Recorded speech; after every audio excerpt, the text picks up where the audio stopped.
پورے قرآن مجید کا نچوڑ اور خلاصہ سورہ اخلاص میں۔ اگر بالفرض قرآن مجید کو کشید کیا جائے تو جو پورے قرآن کا نچوڑ نکلے گا وہ سورہ اخلاص ہے۔ آج سورہ اخلاص کے بارے میں انشاءاللہ ہم بات کریں گے۔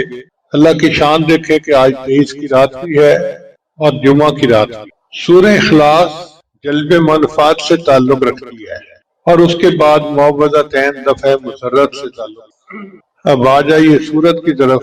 قرآن مجید کی 114 صورتیں ہیں کل، ان میں سے 112 صورتوں کے نام ان صورتوں کے اندر جو الفاظ آئے ہیں اس کی وجہ سے رکھے گئے ہیں، جیسے سورہ بقرہ، سورہ آل عمران، سورہ نساء۔ دو صورتیں ایسی ہیں کہ ان کا نام مضمون سورت کے مضمون کی وجہ سے رکھا گیا، ایک سورہ فاتحہ اور ایک سورہ اخلاص۔ اس سورت کو سورہ اخلاص کہنے کی 4 وجوہات ہیں۔ پہلی وجہ کہ اس میں اللہ تعالیٰ کی شان اور اس کی صفات کے سوا اور کچھ بیان نہیں ہوا۔ دوسرا یہ کہ یہ سورت انسان کو اعتقاد کو خالص کر دیتی ہے۔ تیسرا یہ کہ یہ سورت اس نام کے معنی کے لحاظ سے دی گیا ہے اس کا نام کہ جو شخص بھی سورت کے معنی و مفہوم پر یقین رکھتے ہوئے پڑھے گا وہ شرک سے خلاصی پائے گا۔ اور چوتھی وجہ اس سورت کو سورہ اخلاص کہنے کی یہ بھی ہے کہ جو بندہ اس اعتقاد کے کہ یہ بندے کے اندر اخلاص پیدا کرتی ہے۔ دوسرا نام ہے توحید کہ بندے کو توحید خالص کا پیغام دیتی ہے۔ تیسرا نام ہے سورہ نجات، یہ بندے ایک نام ہے سورۃ الاساس چونکہ یہ توحید پر مشتمل ہے اور توحید تمام اعتقادات کی بنیاد اور اساس ہے، اس لیے اس کا نام سورۃ الاساس ہے۔ اور ایک روایت ابی بن کعب لانو اور انس بن مالک کی یہ بھی ہے کہ 7 آسمان اور 7 زمینوں کو قل هو اللہ احد کی بنیاد پر قائم کیا گیا۔ اس کا نام ہے ایک سورۃ المانعہ۔ چنانچہ اللہ تعالیٰ نے اپنے نبی علیہ السلام سے معراج کے موقع فرمایا میں نے آپ کو سورہ اخلاص عطا کی ہے، یہ میرے عرش کے خزانوں میں سے ہے اور یہ عذاب قبر اور اگرمی کے عذاب سے بچانے والی ہے، یعنی جہنم کے عذاب سے بچانے والی ہے۔ ایک اس کا نام ہے سورۃ النجات کیونکہ بندے کو کفر سے دنیا میں اور آخرت میں آگ سے نجات عطا کرتی ہے۔ ایک اس کا نام ہے سورۃ التفرید، تفرید فرد وحید سے ہے، یعنی اللہ تعالیٰ کی توحید پر مشتمل ہے۔ ایک اس سورت کا نام ہے سورۃ التجرید چونکہ اللہ تعالیٰ ابوت اور بنوت سے پاک ہے، نہ اس کا کوئی باپ ہے نہ اس کا کوئی بیٹا ہے، اور اس سورت میں یہ عقیدہ بیان کیا گیا ہے۔ ایک اس سورت کا نام ہے سورۃ النور کہ اس سورت کا اعتقاد بندے کو نور ایمان سے منور کر دیتا ہے۔ 10واں نام ہے سورۃ الامان، یہ سورت بندے کو کفر اور شرک سے امان عطا کرتی ہے۔ اس سورت کا ایک نام ہے سورۃ الولایہ چونکہ بندہ اس کو پڑھتا ہے تو اللہ اس کو اپنی ولایت عطا فرما دیتے ہیں۔ ایک اس کا نام ہے سورۃ النسبہ، یعنی یہ سورت مشرکین کے سوال پوچھنے کے جواب میں اتری۔ انہوں نے پوچھا تھا کہ آپ کے اللہ کا نسب کیا ہے، تو اس سورت میں یہ مضمون بیان کیا گیا، اس لیے اس کو سورۃ النسبہ کہتے ہیں۔ ایک ہے سورۃ المعرفہ کہ اس سورت میں اللہ تعالیٰ کی معرفت کامل بیان کی گئی۔ حضرت جابر عنہ سے مروی ہے کہ ایک آدمی نے نماز پڑھی اور اس کے بعد قل اللہ احد پڑھی تو آصم نے فرمایا اس بندے نے اپنے رب کو پہچان لیا۔ ایک اس کا نام ہے المعوذہ، المعوذہ۔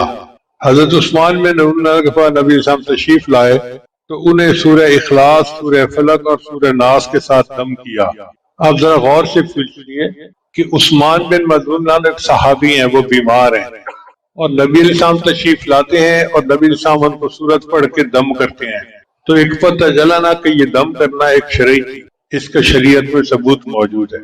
اور پھر نبی علیہ السلام نے فرمایا میں نے ان سے بہتر صورتوں کے ساتھ کبھی کسی کو دم نہیں کیا، تو ہم بھی اگر کسی بیمار کے پاس جائیں تو یہ 3 صورتیں پڑھ کے اس کو دم کریں تاکہ اللہ اس کو شفا عطا فرمائے۔ ایک صورت کا نام ہے المکشکشہ، مکشکشہ برات اور بیزاری کو کہتے ہیں کیونکہ اس کا پڑھنے والا شرک سے بیزاری کا اظہار کر رہا ہوتا ہے، اس لیے اس کو مکشکشہ کہا گیا۔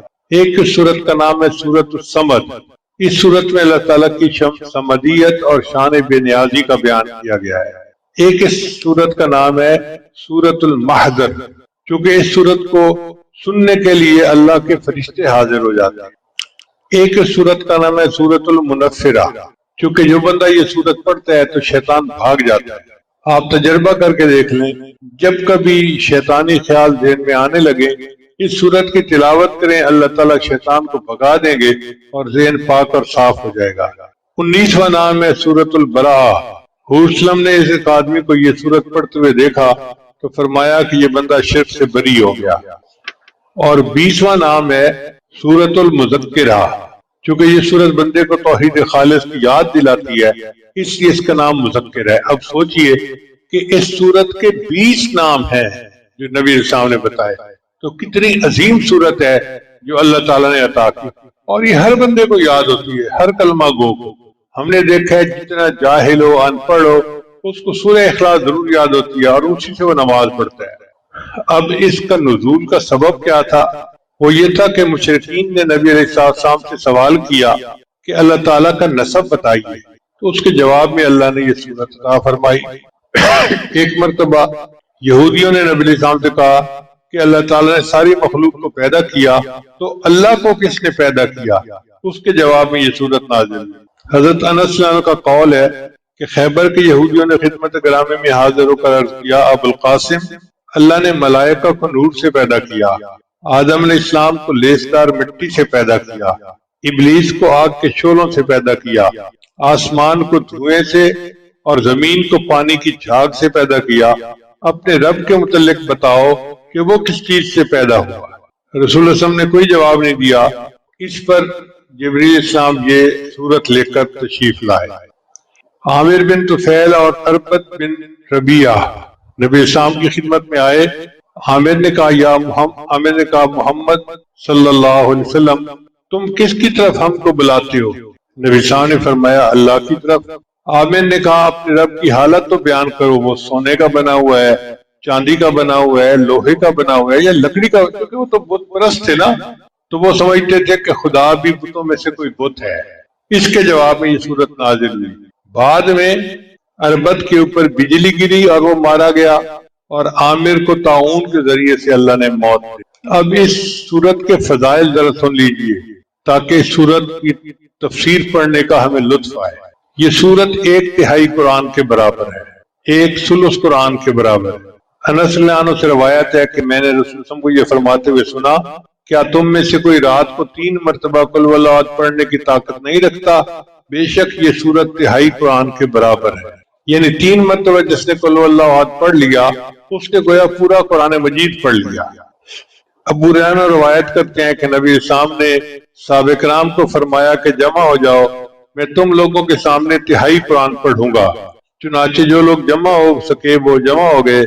پھر رسول صلی اللہ علیہ وسلم نکلے اور سورہ اخلاص پڑھی اور واپس چلے گئے۔ لوگ آپس میں باتیں کرنے لگے کہ نبی علیہ السلام نے فرمایا تھا 1/3 قرآن پڑھیں گے، میرا خیال ہے کہ آپ پر آسمان سے کوئی نئی چیز نازل ہونے کی وجہ سے آپ اندر چلے گئے۔ پھر نبی علیہ السلام باہر تشریف لائے اور فرمایا میں نے تم سے کہا تھا کہ میں 1/3 قرآن پڑھوں گا، جان لو کہ یہ سورت 1/3 قرآن کے برابر ہے۔ حضرت ابن عمر سے روایت ہے کہ نبی صلی اللہ علیہ وسلم نے فرمایا جس نے قل اللہ احد پڑھی گویا اس نے 1/3 قرآن پڑھا، اور جس نے قل اللہ احد 2 مرتبہ پڑھا تو گویا اس نے 2/3 قرآن پڑھا، اور جس نے قل اللہ احد 3 مرتبہ پڑھی اس نے سارا قرآن مجید پڑھ لیا۔ اب اس کو 1/3 قرآن کے مطابق کیوں کہا جاتا ہے؟ علماء نے بتایا کہ بنیاد دین کے 3 بنیادی مقصد ہیں۔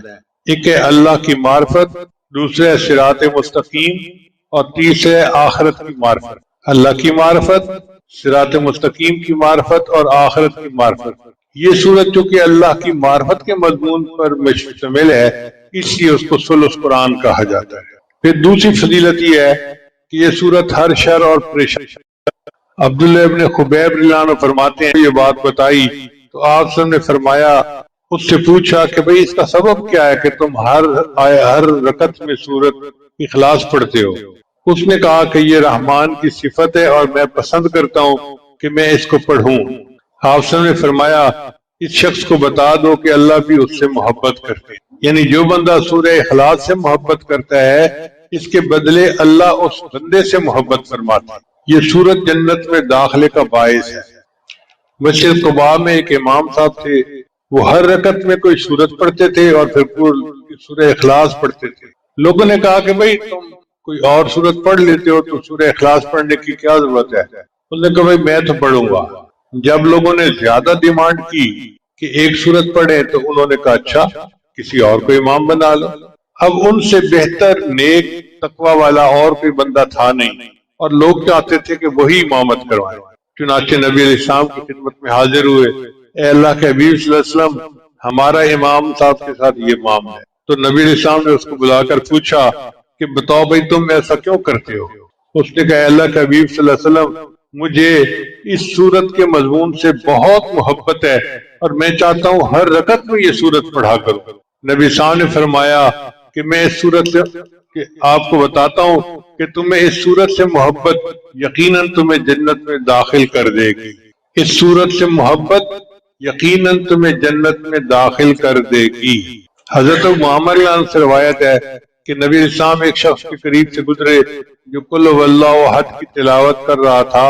آپ وسلم نے فرمایا اس نے جنت واجب کر لی یا اس کے لیے جنت واجب ہو گئی۔ پانچویں فضیلت سنیے۔ حضرت انس روایت کرتے ہیں کہ ہم رسول اللہ کے ساتھ تبوک میں تھے، یعنی غزوہ تبوک کے لیے نکلے ہوئے تھے، تو ایک دن ایسے لگا جیسے سورج بڑی روشنی اور نور کے ساتھ نازل ہوا ہے، اس سے پہلے ایسی روشنی نہیں دیکھی گئی۔ نبی السلام بھی اس کو دیکھ کر تعجب فرمانے لگے۔ اچانک جبریل السلام تشریف لے آئے تو نبی السلام نے پوچھا جبریل آج سورج کو کیا ہوا؟ یہ ایسے نور روشنی اور شعاؤں کے ساتھ طلوع ہوا کہ میں نے گزشتہ دنوں اسے اس طرح طلوع ہوتے نہیں دیکھا۔ تو جبریل السلام نے فرمایا کہ اللہ کے حبیب صلی اللہ علیہ وسلم آپ کے صحابی معاویہ بن معاویہ اللیثی کا آج مدینہ میں انتقال ہوا۔ اللہ تعالیٰ نے ان کی طرف 70,000 فرشتوں کو بھیجا ہے جو ان کی نماز جنازہ میں شریک ہوں گے۔ آپ نے پوچھا کہ ایسا کس سبب سے ہوا؟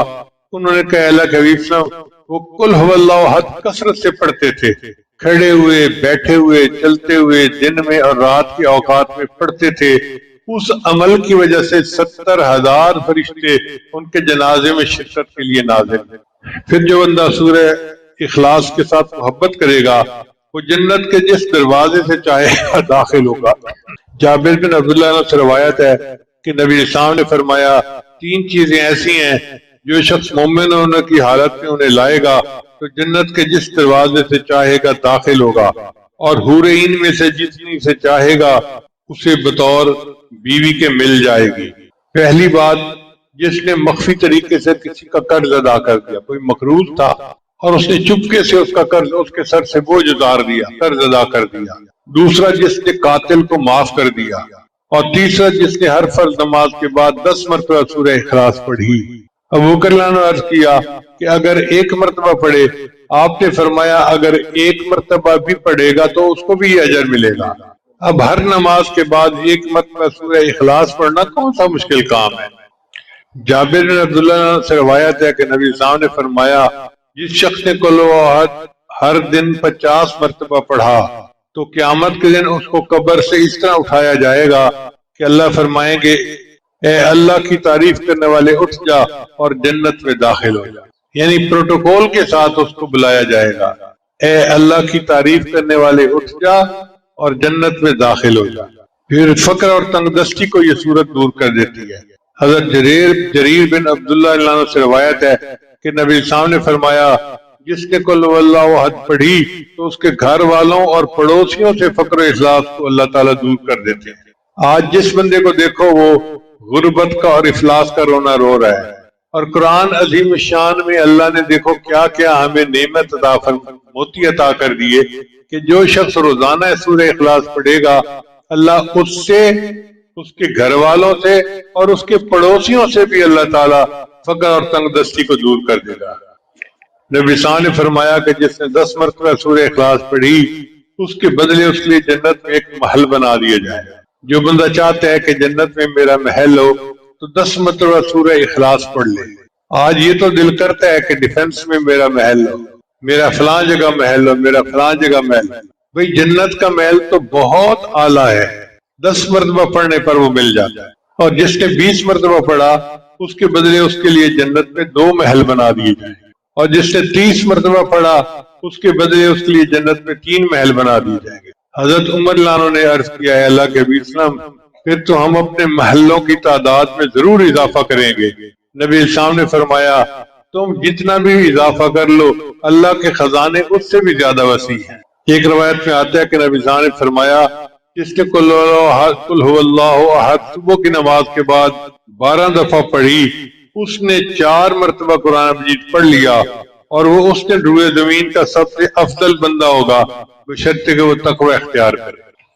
پھر ایک صورت میں ایک انس جان سے روایت کرتے ہیں کہ نبی اسلام نے فرمایا جو شخص قل هو اللہ احد 200 مرتبہ پڑھے گا اس کے 50 سال کے گناہ معاف ہوں گے بشرطے کہ وہ 4 کاموں سے بچے، ناحق خون، ناحق مال، حرام کاری اور شراب پینا۔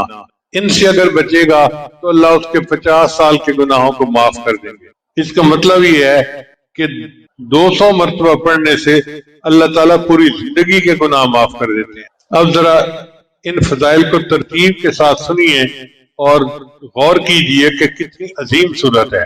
پہلی بات، اس سورت کی تلاوت 1/3 قرآن مجید کے مطابق برابر ہے۔ اس کے پڑھنے والے کے 50 سال کے گناہ معاف کر دیے جاتے ہیں۔ اس کو روزانہ پڑھنے والا بندہ روئے زمین کا سب سے افضل بندہ ہوتا ہے۔ اس کے پڑھنے والے سے اللہ تعالیٰ فقر اور تنگ دستی دور کر دیتے ہیں۔ اس کے پڑھنے والے کے لیے ہر شر اور پریشانی سے اللہ حفاظت فرماتے ہیں۔ اس کا پڑھنے والا اللہ کا محبوب بن جاتا ہے۔ اس کے پڑھنے والے کے جنازے میں فرشتے شامل ہوتے ہیں۔ اس کے پڑھنے والے کے لیے یہ سورت جنت میں داخلے کا باعث ہے۔ اس کے پڑھنے والے کو جنت کے جس دروازے سے چاہے گا کہا جائے گا کہ داخل ہو جا۔ اس کے پڑھنے والے کے لیے اللہ تعالیٰ جنت میں محل تیار کر دیتے ہیں۔ اب ان فضائل کو سامنے رکھیں تو دل چاہتا ہے کہ ہر نماز کے بعد سورت اخلاص پڑھا کریں اور نمازوں میں بھی سورہ اخلاص پڑھا کریں۔ یہ تھے اس سورت کے فضائل۔ اب اس سورت کی تفسیر کی طرف آئیے۔ اللہ فرماتے ہیں قل اے میرے محبوب کہہ دیجئے۔ اللہ تعالیٰ اس سورت کو خود بھی بیان فرما سکتے تھے مگر اپنے محبوب کی زبان فیض ترجمان سے اللہ نے اس کا جواب دلوایا۔ اس کی وجہ کیا ہے کہ جب 2 بندوں میں محبت ہونا اور ایک پر کوئی اعتراض کرے تو دوسرا بولتا ہے اس کے بارے میں۔ جب نبی علیہ السلام پر کفار نے الزام لگایا یہ تو مجنون ہے تو اللہ نے جواب دیا نون والقلم وما یسطرون ما انت بنعمت ربک بمجنون، میرے محبوب آپ مجنون نہیں ہیں۔ وانک لعلی خلق عظیم، آپ تو اخلاق کی عظیم بلندیوں پر فائز۔ تو نبی علیہ السلام پر الزام لگا تو اللہ نے دفاع کیا۔ اب لوگوں نے اللہ پر الزام لگائے تو نبی علیہ السلام کی زبان سے اللہ نے اس کا دفاع کروایا۔ فرمایا کل، میرے محبوب فرما دیجیے۔ کل کے لفظ سے اس بات کی طرف اشارہ ہے کہ ایمان صرف وہی معتبر ہے جس کی خبر رسول اللہ صلی اللہ علیہ وسلم نے دی ہو۔ اگر کوئی بندہ اپنی عقل سے یا علامات سے اللہ کے وجود کو پہچان لے تو اس کو معرفت تو کہتے ہیں، ایمان نہیں کہتے، چونکہ معرفت جاننے کا نام ہے اور ایمان ماننے کا نام ہے۔ معرفت جاننے کا نام ہے اور ایمان ماننے کا نام ہے۔ جاننا کافی نہیں، ماننا ضروری ہے۔ لفظ کل کے ساتھ اللہ تعالیٰ نے اپنے محبوب کو حکم دیا کہ لوگوں کو میری توحید کا پیغام دو۔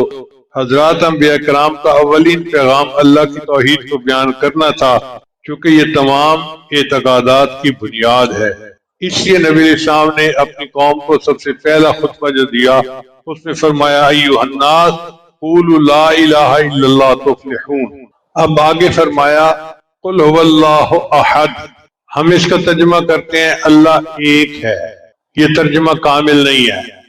اردو زبان میں ایک کے علاوہ کوئی لفظ ہی نہیں جو ہم استعمال کر سکیں، لیکن عربی زبان چونکہ بہت وسیع ہے وہ ہر کیفیت اور لفظ کے لیے الگ لفظ استعمال کرتی ہے۔ اب ایک لفظ ہے واحد اور ایک لفظ ہے احد۔ اللہ فرماتے ہیں قل هو اللہ احد، کہہ دیجئے کہ اللہ ایک ہے۔ تفصیل یہ ہے کہ ایک ہوتا ہے تعدد یعنی تعداد زیادہ ہونا، ایک ہوتا ہے تجزی یعنی ایک چیز کے اجزاء زیادہ ہونا۔ مثال کے طور پہ ایک انسان، اب ایک انسان ہے تو 2 3 4 10 100، یہ تعدد ہو گیا، کئی انسان ہو سکتے ہیں۔ اور تجزی کا مطلب یہ ہے کہ اس انسان کی آنکھیں ہیں، کان ہیں، زبان ہے، الگ الگ اس کے اعضاء ہیں، تو جزو ہیں اس کے۔ اللہ تعالیٰ تعدد سے بھی پاک ہے، تجزی سے بھی پاک ہے، اس لیے اللہ تعالیٰ کے لیے احد کا لفظ لایا گیا۔ اب احد کا کیا معنی بنے گا کہ اللہ اکیلا ہے، اللہ تنہا ہے، اللہ یکتا ہے، اللہ یونیک ہے، اس جیسا کوئی ہے ہی نہیں۔ یہ اس کا ترجمہ بنے گا اللہ ایک ہے۔ یہ اللہ جو ہے یہ اللہ تعالیٰ کا اسم ذات ہے، اور اسی کو ہمارے مشائخ نے اسم اعظم کہا ہے۔ قل هو اللہ احد، آپ فرما دیجئے کہ اللہ یکتا ہے۔ اللہ الصمد، اللہ تعالیٰ بے نیاز ہے۔ بے نیاز کا کیا مطلب؟ جس کو کسی کی پرواہ نہ ہو۔ مگر یہ لفظ بے نیاز بھی پوری طرح اس لفظ کا ترجمہ نہیں بنتا، چونکہ اردو زبان میں بے نیاز کا ترجمہ، بے نیاز سے ترجمے کے علاوہ کوئی اور لفظ ہے ہی نہیں۔ عربی میں صمد اس مضبوط چٹان کو کہتے ہیں جس کا سہارا لے کر کوئی بندہ اپنے دشمن کے خلاف لڑتا ہے۔ پھر یہ صمد کا لفظ ایسے سرداروں کے لیے استعمال ہونے لگا جو لوگوں کو پناہ دیتے تھے، تو مضبوط سہارا اس کے لیے لفظ صمد کا استعمال ہونے لگا۔ چنانچہ عبداللہ بن مسعود کا قول ہے کہ صمد اس سردار کو کہتے ہیں جس کی سرداری انتہا کو پہنچ چکی ہو، وہ ذات جس کی طرف ضرورت کے موقع پر رجوع کیا جائے اور مصیبت کے وقت اس سے مدد لی جائے۔ ایک معنی ہے کہ صمد وہ ذات ہے جو چاہے کرے، جو ارادہ ہو فیصلہ کرے، اور اس کے فیصلے کو کوئی چیلنج نہ کر سکے، نہ اس کی قضاء کو کوئی ٹھکرا سکے۔ ایک معنی صمد کا یہ ہے کہ اللہ تعالیٰ سردار ہے اور تمام حاجات میں اللہ کی طرف رجوع کیا جاتا ہے۔ ایک معنی اس کا ہے بلندی، کہ صمد وہ ذات جس سے بلند کوئی دوسری ہستی نہ ہو۔ ایک اس کا معنی یہ ہے کہ وہ ہستی جو مخلوق کے فنا ہونے کے بعد بھی باقی رہے گی، ہر چیز فنا ہو جائے گی سوائے اللہ رب العزت کی ذات۔ ایک اس کا معنی یہ ہے کہ وہ ذات جس کو نہ موت آئے، نہ نیند آئے، نہ کوئی اس کا وارث بن سکے، وہ صمد ہوتا ہے۔ ایک معنی صمد کا یہ ہے کہ وہ ذات جس میں کوئی عیب نہ ہو۔ ایک معنی اس کا یہ ہے کہ وہ ذات جس کے اوپر آفات نہ آئے۔ ایک معنی اس کا یہ ہے کہ وہ ذات جو غالب آئے ہمیشہ، کبھی مغلوب نہ ہو۔ ایک معنی یہ ہے کہ وہ عظیم ذات جس سے کوئی دوسرا عظیم نہ ہو۔ مولا علی قاری رحمۃ اللہ نے تمام اقوال کا خلاصہ بیان کیا، وہ یہ ہے کہ صمد وہ پروردگار ہے جو سب سے بے پرواہ ہے، وہ کسی چیز کا محتاج نہیں اور سارے لوگ اس کے محتاج ہیں۔ سید عطا اللہ شاہ صاحب بخاری رحمۃ اللہ فرماتے ہیں کہ اللہ الصمد کے معنی میں مجھے ہمیشہ تردد رہا کہ اس کے معنی ہے بے نیاز۔ میرے دل کو تسکین نہیں ہوتی تھی۔ جیل میں میں نے شاہ عبد القادر کا ترجمہ منگوایا تو لکھا ہوا تھا کہ اللہ الصمد، اللہ نرادھار ہے۔ نرادھار اب اردو کا لفظ نہیں تھا، کسی اور زبان کا تھا، تو وہ کہنے لگے کہ میں سوچنے لگا کہ نرادھار ہو سکتا ہے سنسکرت کا لفظ ہو یا کسی اور کا، تو کوئی ایسا بندہ ڈھونڈوں کہ جو جانتا ہو۔ اس وقت جیل میں ایک پنڈت آیا ہوا تھا، بنکی شرما۔ فرماتے ہیں میں بنکی شرما کے پاس گیا اور میں نے اس سے پوچھا کہ بھئی نرادھار کا کیا معنی ہے؟ یہ لفظ سنتے ہی وہ جھومنے لگا، واہ واہ واہ واہ کہنے لگا میں حیران کہ میں بیٹھا انتظار میں ہوں اور یہ اپنے مزے لیے جا رہے۔ تو میں نے کہا کہ پنڈت جی مجھے بتائیں اس کا معنی کیا ہے؟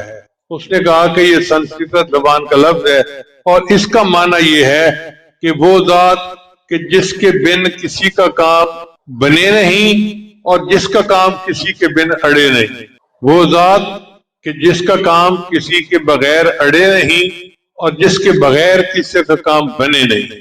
فرماتے ہیں کہ مجھے ایسے لگا جیسے گمشدہ متاع مجھے مل گئی ہے۔ اچھا، اللہ تعالیٰ کا یہ نام صمد بیک وقت تسبیح بھی ہے، تحمید بھی ہے۔ تسبیح اس طرح کہ اللہ کی اس میں شان بیان کی گئی، اللہ تعالیٰ کے صفت بیان کی گئی کہ وہ اس میں کوئی عیب نہیں۔ تسبیح کا یہ مطلب ہے اللہ تعالیٰ ہر عیب سے پاک ہے۔ اور تحمید میں اللہ کی حمد بیان کی گئی کہ وہ سب کی مدد کرتا ہے، سب کی حاجات کو پورا کرتا ہے۔ ہمارے مشائخ نے اپنی کتابوں میں دو لفظ استعمال کیے ہیں، باہما اور بے ہما، یعنی اللہ مخلوق کے ساتھ بھی ہے اور مخلوق سے الگ بھی ہے۔ باہما کیا مطلب کہ سب کی ضروریات وہ پوری کرتا ہے، اور بے ہما کا مطلب اس کو کوئی حاجت نہیں کہ کوئی اس کی ضرورت کو پورا کرے۔ پھر آگے فرمایا لم یلد ولم یولد، اللہ تعالیٰ نے نہ کسی کو جنا اور نہ اللہ کو کسی نے جنا۔ یہ ان مشرکین کے جواب میں تھا جنہوں نے اللہ کا نسب نامہ پوچھا تھا۔ چنانچہ اگر ہم کہیں کہ اللہ تعالیٰ کی اولاد ہے تو یہ عہد کے منافی ہوا، اگر کہیں کہ اللہ تعالیٰ کا بیٹا ہے تو یہ صمد کے منافی ہے، کیونکہ بیٹا اپنے وجود میں باپ کا محتاج ہوتا ہے۔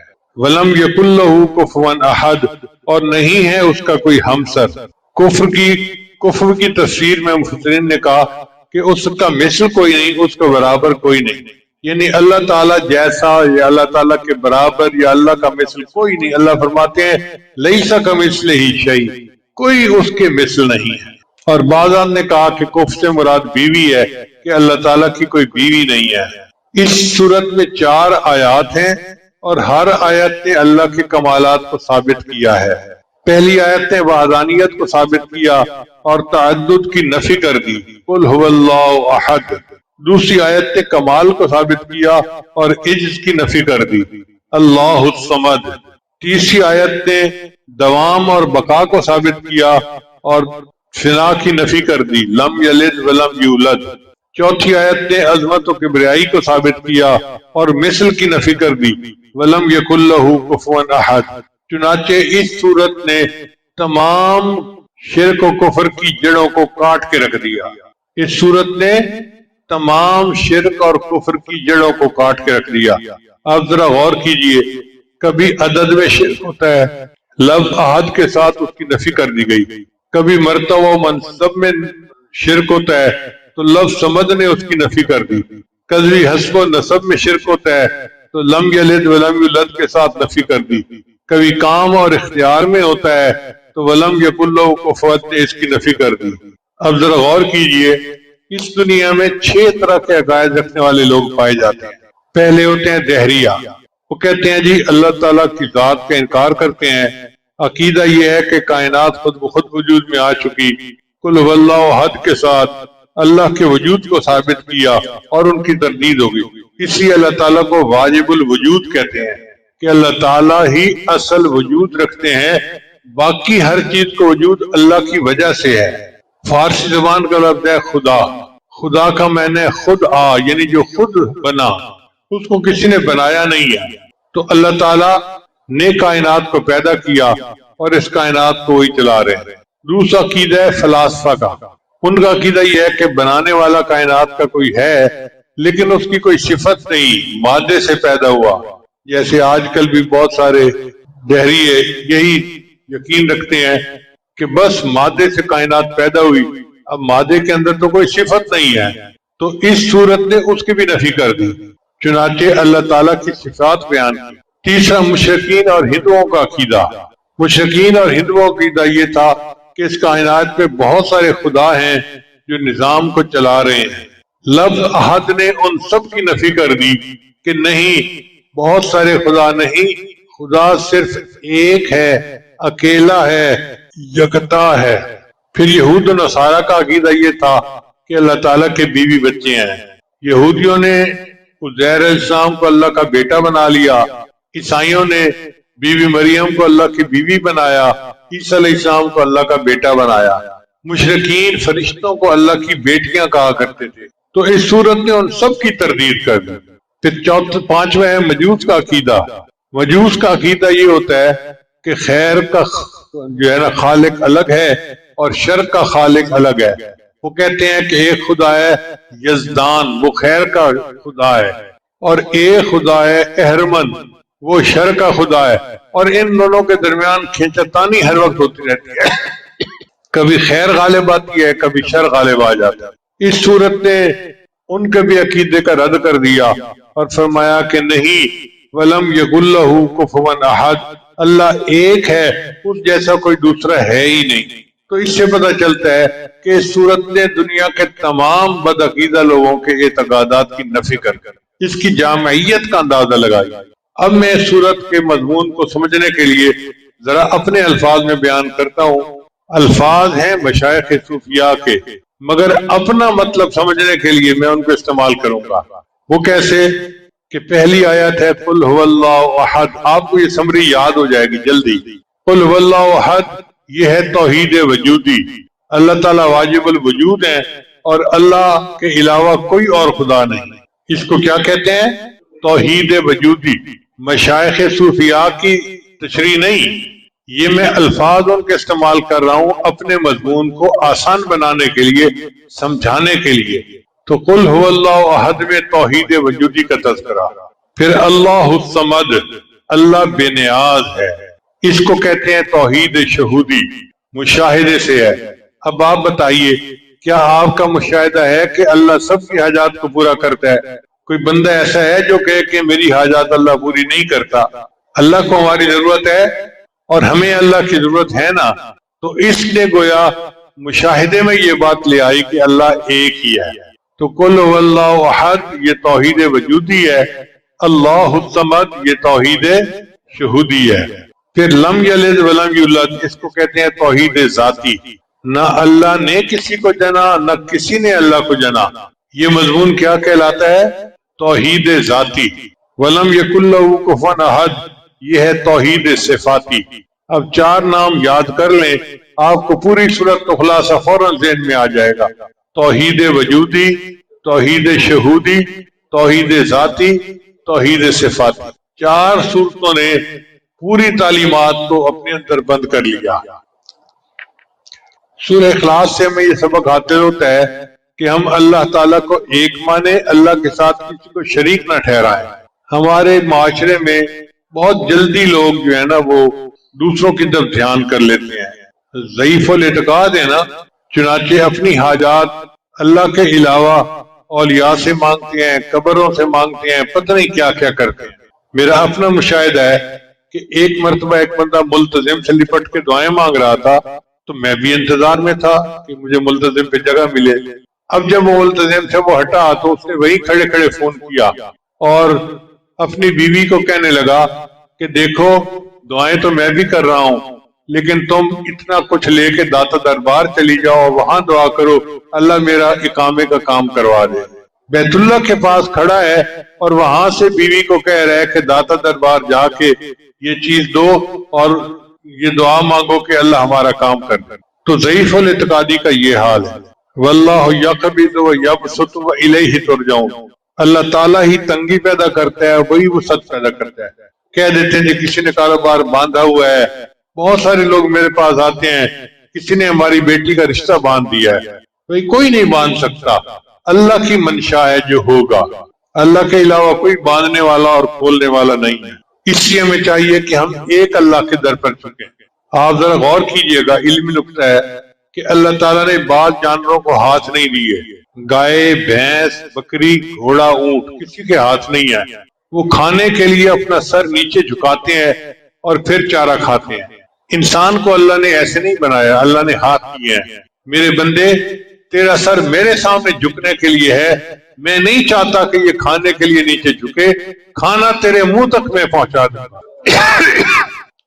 شاعر کے بہت پیارے شعر ہیں، تیرے در سے بھی نباہے در غیر کو بھی چاہے، تیرے در سے بھی نباہے در غیر کو بھی چاہے، میرے سر کو یہ اجازت کبھی تھی نہ ہے نہ ہوگی۔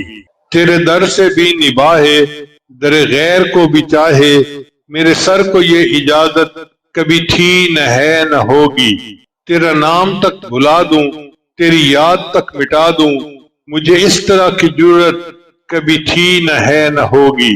میں یہ جانتے ہوئے بھی تیری انجمن میں آیا کہ تجھے میری ضرورت کبھی تھی نہ ہے نہ ہوگی۔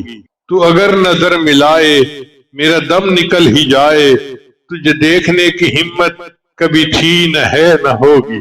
جو گلا کیا ہے تجھ سے تو سمجھ کے تم کو اپنا، مجھے غیر سے شکایت کبھی تھی نہ ہے نہ ہوگی۔ تیرا حسن ہے یگانہ، تیرے ساتھ ہے زمانہ، میرے ساتھ میری قسمت کبھی تھی نہ ہے نہ ہوگی۔ یہ کرم ہے دوستوں کا وہ جو کہہ رہے ہیں سب سے کہ نصیر یہ عنایت کبھی تھی نہ ہے نہ ہوگی۔ حقیقت یہ ہے کہ جس بندے کو ایک طرف جھکنا آ گیا اسے در در پہ نہیں جھکنا پڑتا، جسے ایک ذات کے سامنے رونا آ گیا اسے ہر ایک کے سامنے جا کے نہیں رونا پڑتا۔